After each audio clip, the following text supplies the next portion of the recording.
completed my third pastel portrait of all time, and I wanted to show it to you. So I know that pastel is not my strongest medium, but I feel like it's given me a bit of freedom to be more creative and be more expressive.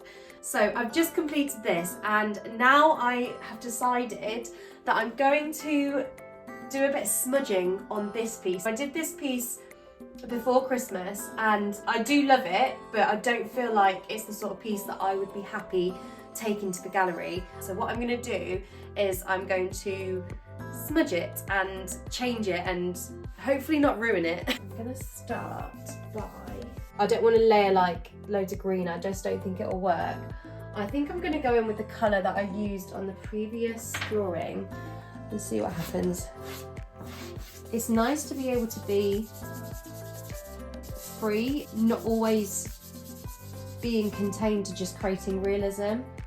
I love creating realistic portraits, that's definitely what I am about, but there's something that I've been desiring, and that desire has definitely been to be more expressive. I'm not sure I like that colour. I think I'm gonna have to go with green. No, I don't want to use green. I'm gonna go in with a new pastel. I'll have to put this grey elsewhere in the drawing to make it make sense. Not sure if this is gonna work. I know some of you might be screaming at me thinking, what the hell am I doing? But honestly, sometimes if I have an idea, I just have to give it a go, even if it means starting again. Actually, that grey looks alright. I'm a trial and error person, and I just give things a go and see what happens. It's okay that things don't work out, you're just going to smudge more of the background. You can still tell it's a fence, but it's got a bit of pizzazz to it. I spent so long on this background as well, but sometimes when you just have an idea, you just have to go for it. Over the last 6 months or so, I've been craving having a bit of messiness, and I've been craving a bit of freedom, but I haven't found that fulfillment in painting or in trying to be abstract. It's just not me. So maybe if I, yeah, that looks better. I think I've also been craving finding my uniqueness. I want to stand out without being too loud. Something's not quite working, but I'm happier now that I've smudged these edges in, so you can still see the green. I think I'm gonna have to do the same this side. I hope that there's people saying, what the hell are you doing? Why are you ruining your piece? You've got to have people that hate your work as well as people that love your work. You can never please everybody.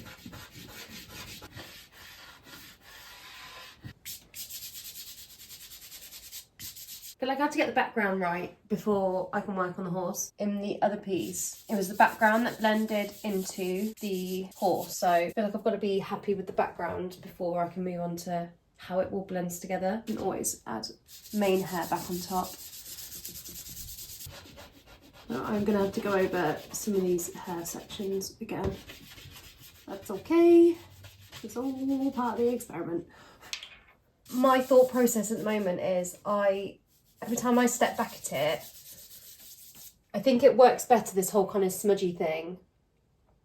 Originally with the background, I was trying to make it look like portrait mode on a camera, you know, so the background was kind of realistic, but also blurry.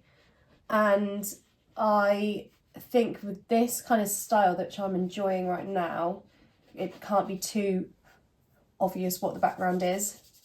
But I really like the colours underneath, so I'm trying to add this colour on top without taking too much of the colour away, if that makes sense. So I want it to still look like she's in a field. Oh my god, my socks are colourful. Blowing your pastel colour is not a good idea because the pigment will fall on the floor, but I don't really know what my alternative is, except for giving my floor a good old hoover before I tread colour through the house. Oh, I don't like this line and I can't get rid of it. Come on. So I've got it to a point where I'm more happy, but now what I want to do is put back some of the texture marks. She has grey flecks like all the way throughout her fur, so I'm just going to sort of add some of these back in, and then I'm going to work on getting some of the mane, because I think the mane can stay. I don't think the mane needs to be smudged. I'm happy with how it looks now. Let's keep going.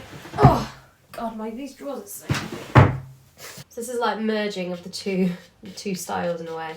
My next challenge is, for my next original piece, if the subject isn't moving, as in this piece, the horses are moving, so the smudging kind of adds to the effect of them in motion. Now, my thought process now is, if I want to do a stationary subject, I might do like some in between the ears. I don't know whether I'll do like the smudginess for those kind of drawings or whether it won't work with stationary drawings. So that's just something that I will be considering next. Put everything away, thinking I was done with pastels. Might make her mane a bit longer than it is in the photo, just to fill in these gaps.